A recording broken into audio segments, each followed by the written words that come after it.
Hey, always a pleasure to spend some time with you on the Sixers Talk podcast. We are brought to you by Wilmington University. WilmU works on the level with Noah Levick and Ben Berry, our producer extraordinaire, in the cut, making things happen. Noah, there have been better circumstances we have come to the fans under. We are here in the wake of Joel Embiid's surgery on his left meniscus, and he will be reevaluated in 4 weeks. Still so much up in the air, plenty of things to talk about. We are also coming to you guys in the shadow of their loss to the Dallas Mavericks and all that happened there as the Sixers really just ran out of gas against a Dallas team that needed a win. Sixers have lost 6 of their last 7, 19 losses on the season as they're hovering just above that play-in line. I think they're in 5th place now, so a couple of losses here or there as they are finishing out the string here before the All-Star break, and things could change there. But I think whoever's below them has 23 losses, so it's not as dire as it could be. Things could go the other way, though, Noah. There is a glass half full approach to this, but we'll let you try to help steer us through this because I am a little depressed, Noah. I'm a little bit down. The fandom creeps up on me sometimes, and yes, I am a little bit jaded from the fact that this team hasn't gotten past the second round of the playoffs since Allen Iverson was in South Philly. And it seems to be trending that way again with this huge obstacle to overcome. And I think where we can start is what kind of reception do you think Jonathan Kuminga will receive tomorrow at the Wells Fargo Center when the Golden State Warriors get there? Yeah, I don't think it'll be especially friendly. And I will say, I guess, to the credit of Philly fans' ability to hold a grudge, Ben Simmons, when he visited, got a lot more intense boos than I expected. I thought maybe it would have cooled off a little bit, but nope, even with him coming off the bench and it not being an especially high-stakes game, the Sixers fans had a lot of juice in expressing their displeasure towards Simmons. That is a great point. Can I ask you something about that? Mm-hmm. Because he went to the exercise bike. It was right up against the stands. Like the fans were like right there, giving it to him, talking, jabbering, and everything else. It was just, I don't know if the placement could have been better, maybe further down the tunnel or something like that. But whatever the case, it was just no holds barred, like you said. But yeah, he seems to get a kick out of it, and it was pretty remarkable before the game. He went out of his way to sign autographs for fans, for kids, even people with like Joel Embiid jerseys on. He was signing. So it was definitely an interesting scene. And yeah, Ben Simmons, to his credit, has always been open to doing whatever for a kid who might, want something out of him. And that apparently doesn't matter if the kid is wearing a jersey of a Philadelphia 76ers. So, yeah, Simmons' return, unfortunately for the Sixers, was in a losing night. And as you said, many of them have been losses lately, and it's a pretty bleak time and kind of hard to fathom how sharply this has turned downward. So, yeah. Right, because Embiid just scored 70 points 2 weeks ago. Really, his last home game, he scored 70 points. The road trip was a disaster. Outside of being able to salvage the win with Tyrese Maxey's amazing 51-point career high game, and now they've come back home and things have not improved whatsoever. Outside of Maxey's an all-star, Maxey's going to be in the 3-point contest. I think both those things are nice and legit personal accomplishments for a player who's made an awesome ascent in his career, but I think Sixers fans would appreciate all that a lot more if it was coming in the context of a better stretch for the team. Man, so much of that trepidation fans had about Embiid still being eligible for postseason awards and the amount of games that he would have to play to get there, and all that stuff is really going out the window now with this surgery and the meniscus injury. And this is a guy who's just 29 years old, Noah, going through these types of injuries. And of course, we appreciate the talent and all that he's overcome to get to this point.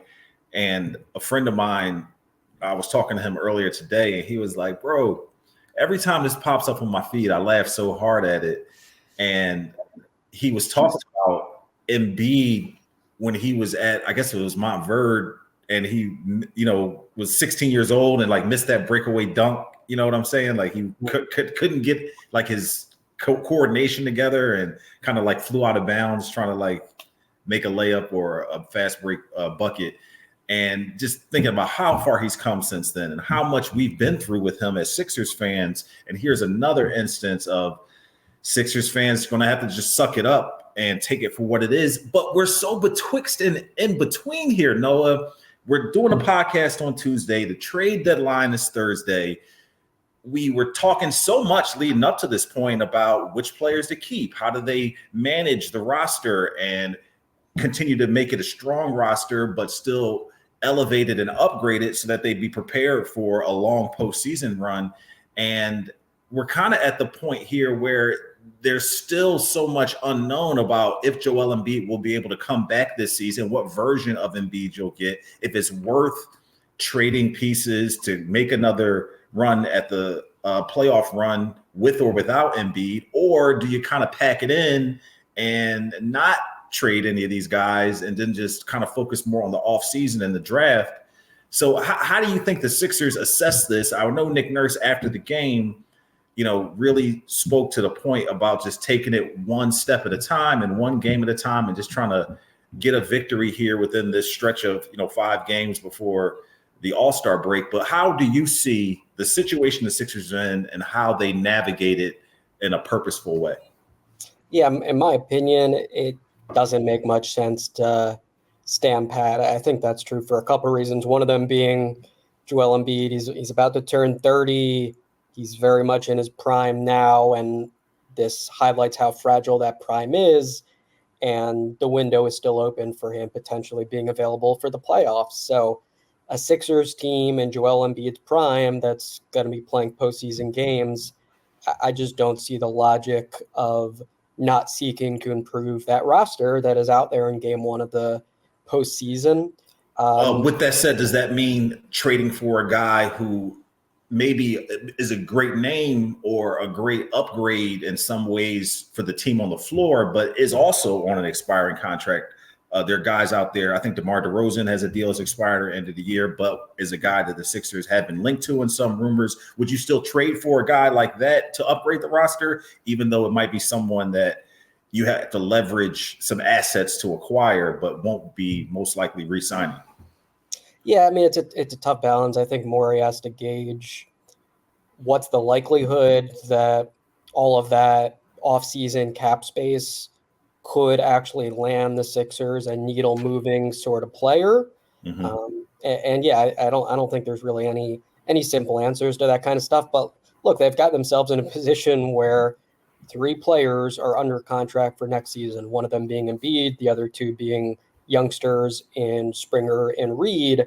So I don't think the notion of standing pat really does them much good either, because there's going to be some retooling and reshuffling regardless. Next offseason is going to be active and highly impactful regardless, right? And the point you make is fair. Like, that's a really big consideration if you're talking about adding an expiring veteran sort of player that you hope can be a marginal upgrade in the postseason versus a long-term sort of piece.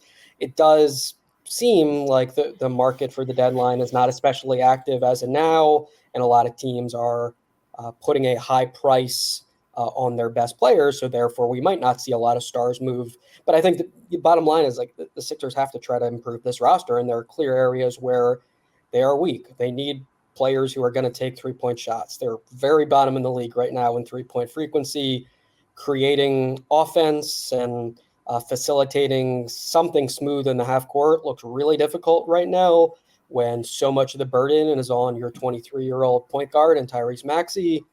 And I think also there's something to be said for just like healthy and durable NBA rotation caliber players to get this team through the last 30 games of the season. Mm-hmm. So, it's, as we say, it's always easier said than done to make actual upgrades, and you got to give something to get and all that. But the Sixers, of course, have accumulated some draft capital, and they do have all these expiring players. some of whom aren't especially valuable for this team right now. Like, I don't think the Sixers would mind parting with a player like Furkan Korkmaz or the injured Robert Covington probably as well. So therefore, many options, many ways you can play it. Just my personal opinion is the wrong way to play it would be completely standing pat and feeling that inaction is the best course here. And of course, we know that Daryl Morey is not inclined that way anyway. He's always going to be ambitious, see what's out there, try to make moves. But I think the areas in which this team has some holes and some weaknesses, well, they're obviously a lot bigger when Joel Embiid's not in your team. But then you also got to consider there's a real possibility, it appears, that he is featuring for the Sixers in the playoffs. And therefore, I think you've got to do your best to make it a better roster around him than what they've got cooking right now. So let's go through the history a little bit. Of course, Embiid had season-ending surgery on his left meniscus in 2016-17. In 2021, he had a small meniscus tear in his right knee. The Sixers this season, 10-15 without Embiid on the floor. They are, they have only won 4 of 15 games with him on the floor. And at this point, Tyrese Maxey is already in the upper echelon of minutes played on the NBA. I think him and Luka are maybe 1-2. I'm saying that to say I've seen so many reports, and you kind of alluded to it just now in your most recent response, that I've seen so many reports, and even Nick Nurse mentioned that he needed Maxey to be more aggressive. But it's not much more meat on that bone to me. Like, there's not much more room for him to be just more aggressive and help solve. It's definitely a committee approach to replacing what you're missing from Embiid, and we saw a little bit of that with Oubre and Tobias Harris kind of chiming in yesterday, scoring wise.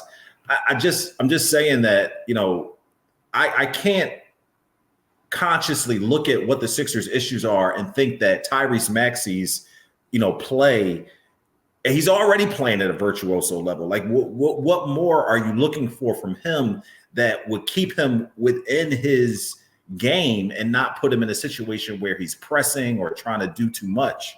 So I don't know if you see it the same way. I just don't think more aggressive Tyrese Maxey is the answer to what their problem is. No, yeah, I think that's a great point. I think one telling example of that last night is Maxey was asked about some of his struggles finishing and playing through contact, and he admitted, I was trying too much to draw whistles as opposed to just going in there to score. And I think, of course, Joel Embiid is the best in the world at drawing fouls, and that's one of the million areas where Maxey is cognizant of needing to fill a void. Right, and suddenly it's like a mental game. Like, he's playing, this two sides, I'm just saying. And also, it just, the mental toll inevitably wears on you more when you are right at the top of the NBA in minutes. And he was stoic about it, but his ankle is still clearly not 100% either, his left ankle that he sprained a few games back. So absolutely taking the burden off him in a variety of ways, I think benefits this team. Even if it doesn't end up in them winning a championship this season, I think just the season is a better one if the second half doesn't involve Maxey having a lot of discouraging nights where he is asked to create something out of nothing and has mixed results, in his efforts to do that. I think that is another compelling reason to try to add some more offensive juice here around Maxey. And sure, Tobias Harris, I think, also you almost can't trade Tobias at this point. Like, you have to keep. You can explore it, but yeah, he clearly adds some steadiness when he's healthy. He adds another guy on this team who can give you some post-up ISO buckets.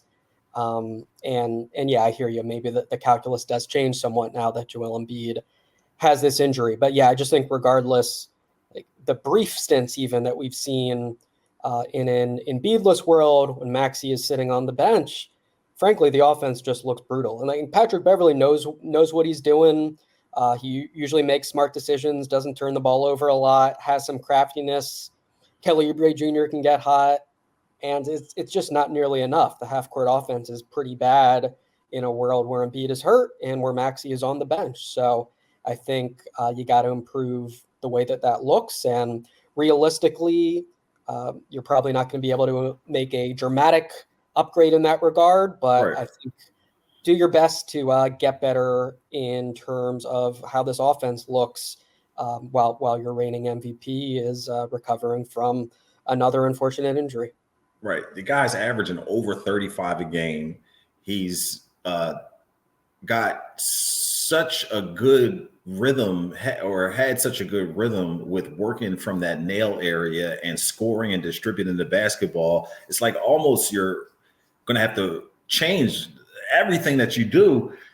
And you talked about the offense. Is that where you're most concerned as opposed to being on the defensive end?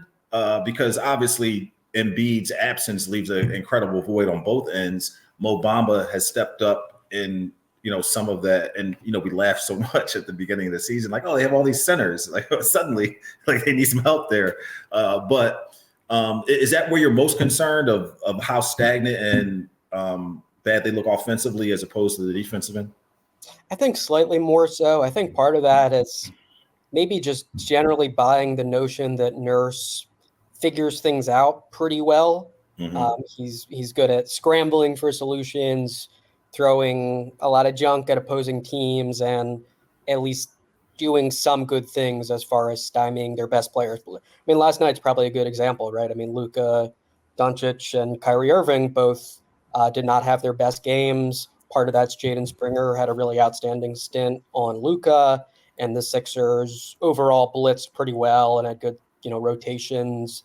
I think last night to me hammered home the point that they lack run-stopping options now, outside of maybe Tyrese Maxey gets super hot and is nailing those 30-foot threes, or maybe Tobias Harris gets cooking a little bit.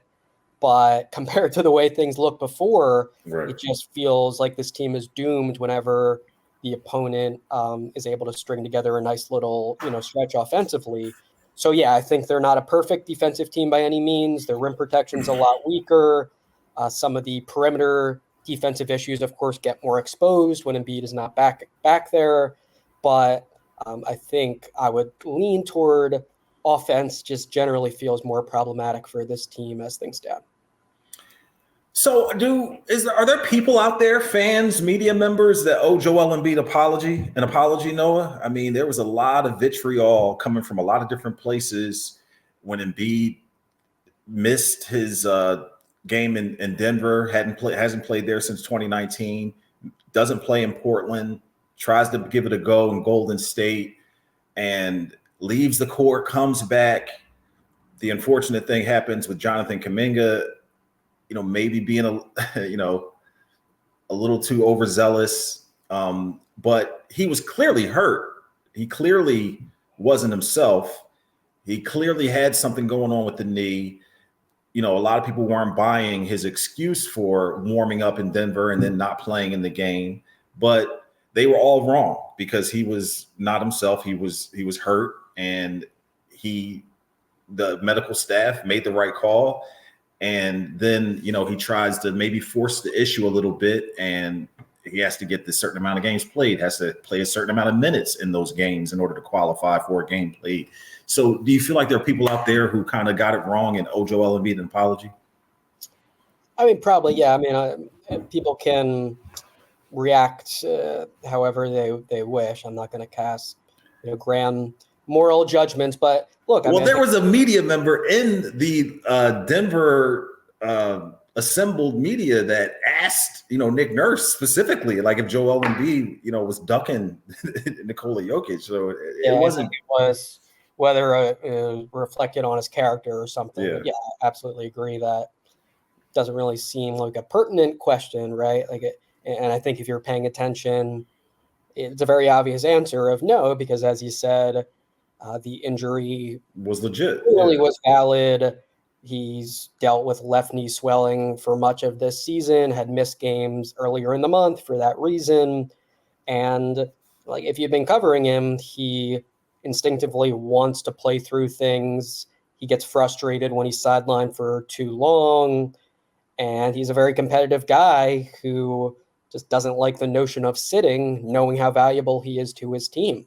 So, yeah, I think the variety of responses that fell under the umbrella of like being dismissive of Joel Embiid not playing in Denver, or considering that something to do with, a desire not to match up with Jokic.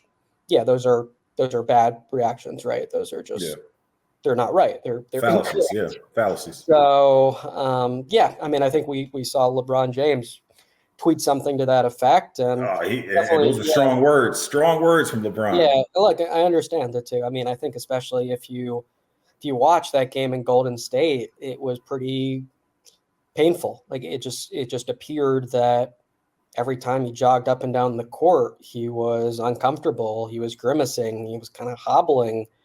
And, wouldn't have surprised me if he had gotten pulled during that game, because just looking at it from the outside in, he was not right physically.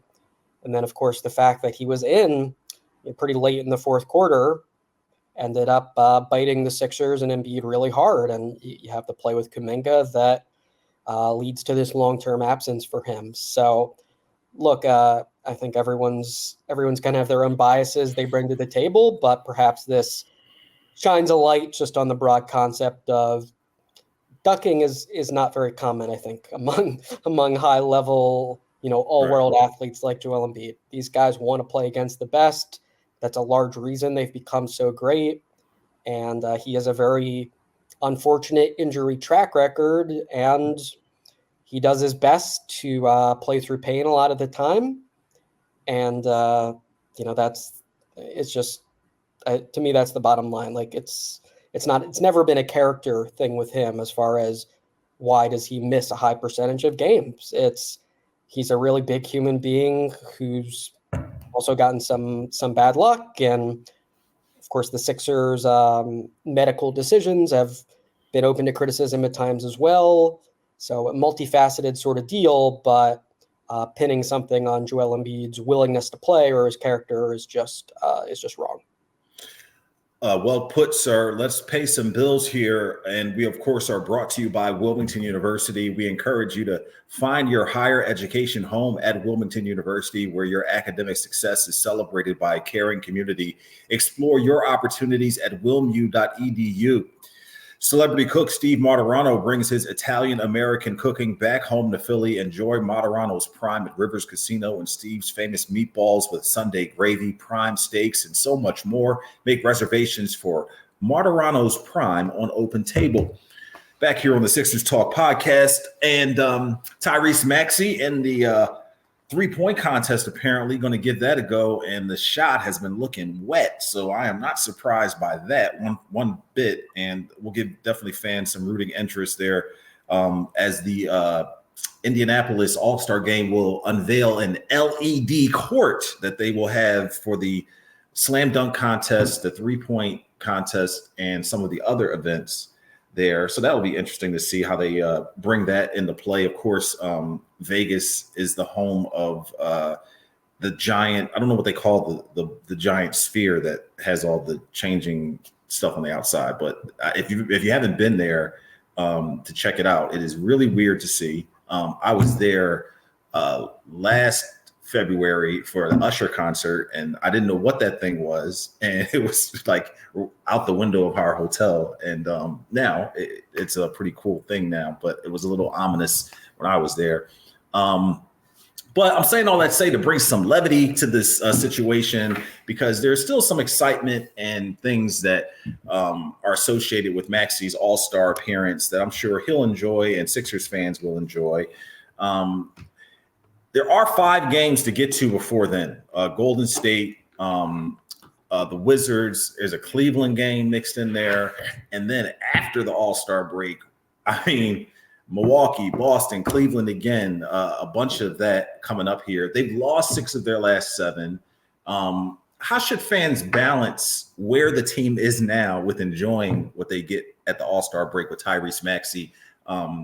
because he should be celebrated for all he's accomplished to this point. And Sixers fans should take some time to enjoy that. But there's also the state of the team stuff. So how do you think fans should balance that? Two separate categories, I think. And one is a lot more pleasant than the other. So I definitely don't think the state of the team needs to weigh on you by any means. It's a break for everyone, fans and players alike. Good point. I think it'll be fun to watch Maxey. I was intrigued to see that he's the first Sixer in the 3-point contest since Kyle Korver, and that the Sixers have never had a 3-point contest winner. So he's got a shot at it. I think usually you consider the players with like minimal dip, low effort shots to be well suited, because you got to put up a bunch of them and go from station to station. But I wouldn't be shocked if he does really well. He has that deep range, and when he gets in a groove, his shot is, I think, as pretty as anyone's in the NBA. So would not count Tyrese Maxey out for the 3-point contest. And I'm sure the game itself is going to be really special for him. He's been working toward this his whole life. And look, this is someone who came in with a reputation as being a suspect shooter. Right. His first year in the NBA, he was 30.1% from 3-point range. So I think it's kind of amazing that the jump shot is one of the largest reasons that he's earned this all-star trip in his fourth year. Yeah, let's hope he gets on the floor. First-year guys don't usually get a whole lot of burn. So hopefully he does get on the floor and gets to compete and hang out with those guys. Such a likable character. And he has a beautiful jump shot for the 3-point contest because there's so little effort, and his form is the same wherever he is on the floor. So it should be pretty robotic in a sense, the way he can, take the balls off the rack and get them in the hoop. All-Star break couldn't be coming at a better time for this Sixers team. I mean, you mentioned Robert Covington, but D'Anthony Melton. All those guys. They need a break. They need to get healthy. Trade deadline couldn't be coming at a worse time. Is the alternative to that, right? Like, I was just thinking, trying to put yourself in Daryl Morey's shoes. You want as much data and clarity and understanding of what your team's all about as possible, and you felt like you had a pretty good idea of who the Sixers were and where they could perhaps make upgrades when they were sitting at 29-13 and had very clearly the league's best player, and now that's all down the drain. And I think these decisions are a lot murkier, and it's a lot harder to decipher how he should weigh, this season versus next off season, and which areas of the roster are, most problematic or most likely to have a chance at, being improved. It's just really tough for him, and he will have, just a little more time here to make those calls and make some of those hard decisions. So Thursday at 3 p.m. is the time that we will all be watching. Yeah, we'll have a podcast coming your way, regardless of what happens, just surrounding the trade deadline. So backup point guard, backup center, a wing who can defend and score. Is there an area where they should target the most in your eyes? Is there, a name that you feel like kind of fits the bill for them, or a name or two? Where's your mind at as we head into Thursday's trade deadline? Yeah, unclear if it'll be viable for a reasonable price, but I think more and more I like the idea of Bogdan Bogdanovic. I think, of course, many other teams love his game too. Well, we will see the Hawks here coming up in a few days. So yeah, but look, I mean, as I laid out, I think they need guys who put up a bunch of threes and are threatening to other teams as far as their ability to make long range shots. They need some extra shot creation, some extra buckets, some extra, I think, toughness and experience. And I think he just checks all those boxes really well. And it's not hard for me to envision him being a strong fit on this team who gives them some actual positive momentum going into the playoffs. And then for the postseason itself, is battle tested, via international and NBA experience, and can be a helpful player when, that time of the year rolls around. So doesn't seem like the asking price is going to be low whatsoever. I believe the reporting from Yahoo Sports' Jake Fisher is that Atlanta has continued to value him really highly. But, just in a vacuum, I think that is a player who stands out to me as someone who could help this team a lot. And then look, I mean, you got to consider additional depth and experience at center as something that could be quite useful here, right? I mean, as you said, they went into the season with a bunch of big man bodies, and that's no longer the case. Right. You do have some guys who can fill some minutes as a small ball option. You got like KJ Martin, Nick Batum, whatever, but I don't think they look like a great team by any means now at center without Embiid.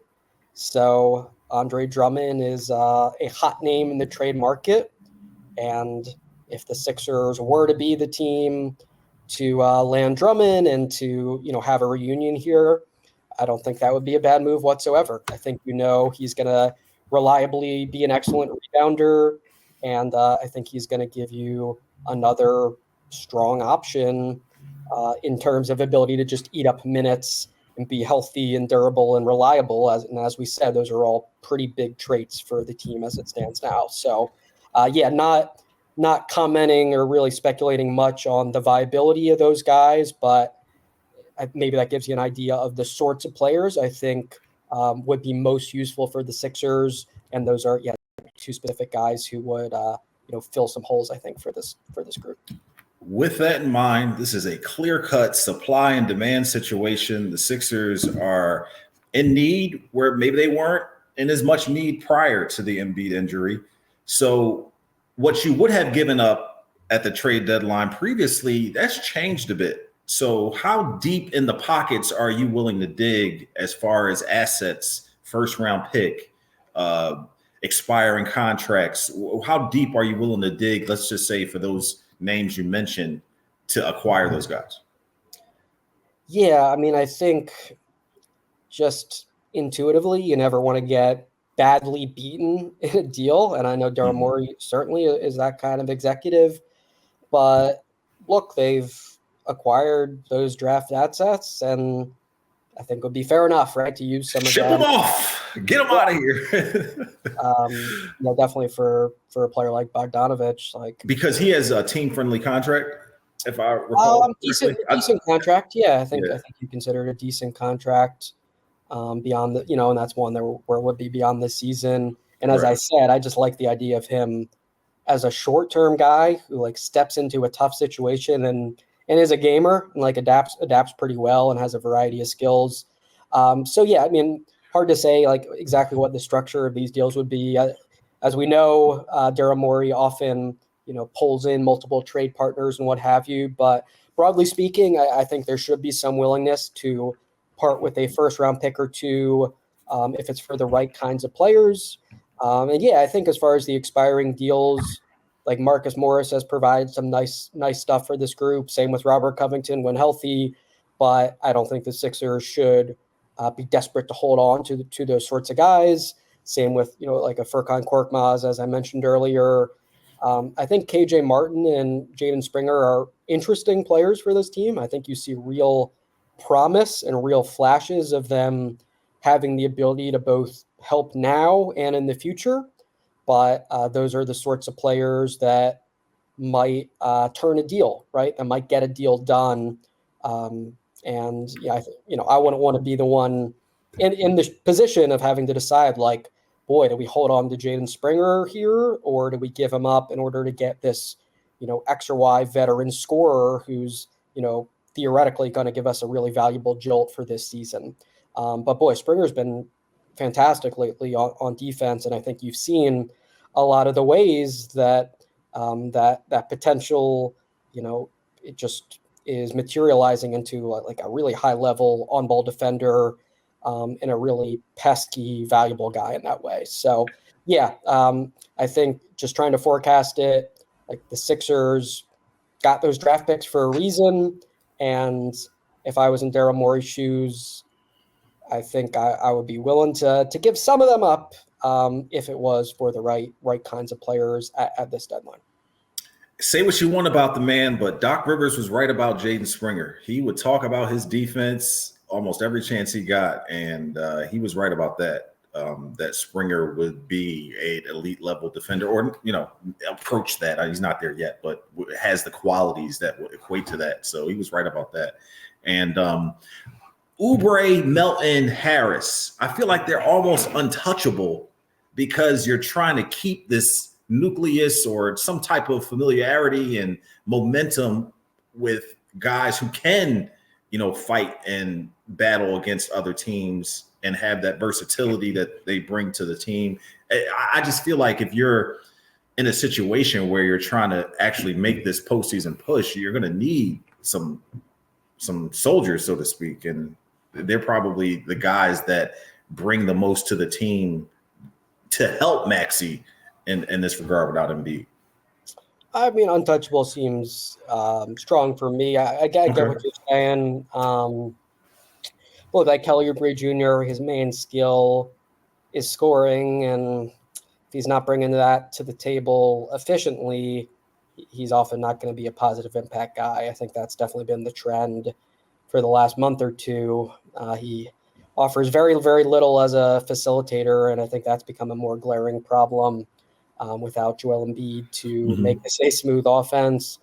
DeAnthony Melton, this back injury continues to linger. Seems like he's progressing, but unfortunately we haven't seen him on the court in quite a while. And he'll probably be on a restriction when he does come back, so it won't be the Melton of old once he hits the floor, Yeah, I mean, regardless, you just don't have a great degree of confidence in what he's going to bring to the table for the rest of this season. I think you can be hopeful that he's the exact same guy, but you need to see it first, and the Sixers haven't had that opportunity before the deadline here. So, I think untouchable to me, as I've said, like generally not how I would think about it as an executive. I think it's beneficial to be open to at least hearing about X or Y possibility.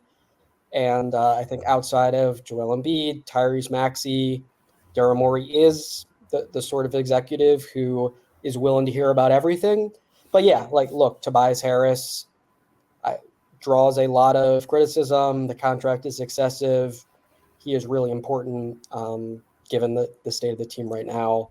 And I think 39 million, dude. 39 million. Yeah. His number. Yeah. So the number makes it feel like he's the type of guy that could get you something that you could covet.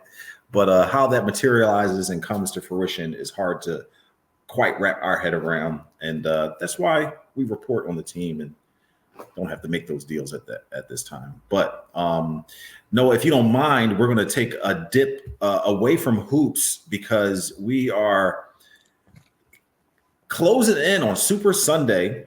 And this is odds powered by Fanatic Sportsbook. So it's just really surface level stuff, Noah. Deebo Samuel, a 49ers receiver. Of course, there's so much going on here with so many players on both sides of the ball, specifically skill players. I spoke with Matthew Berry, the talented Mr. Roto from NBC Sports Fantasy, and he is very big on the prop bets for Isaiah Pacheco, over 62.5 rushing yards, over 16.5 carries. He also likes the Chiefs +2. Deebo Samuel scoring an anytime touchdown. The odds are +150. So you bet $100 and he does score a touchdown, you win 150. So, a type of player that they will need to win. Does he find the end zone, though, is the question here. So I'm going to probably say that he does find the end zone.